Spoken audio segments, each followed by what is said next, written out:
Ya, lebaran tinggal 6 bulan lagi, kita bikin kue keringnya dari sekarang ya. Ini ada margarin, boleh diganti dengan butter, tambahkan juga vanila sama gula halus. Kita kocok dulu sampai halus dan lembut, baru masukin satu kuning telur ya, diublek-ublek lagi.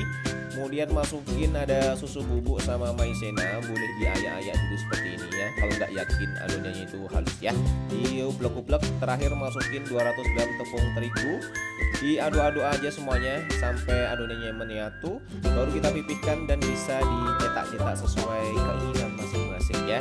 Ini tak cetak bintang-bintang aja. Nah, kalau sudah dicetak semuanya rata di atas loyang, dan langsung aja kita oven pakai oven Mito Fantasi 2. Ini kapasitasnya 33 liter dengan 4 elemen pemanas dan 4 pengatur fungsi yang membuat proses pengovenan itu lebih maksimal ya. Kalau sudah, biarkan hangat dulu, kemudian dikasih icing sugar dan langsung aja bisa dinikmati. Kalau dimakan nggak usah nunggu lebaran ya, gampang kan?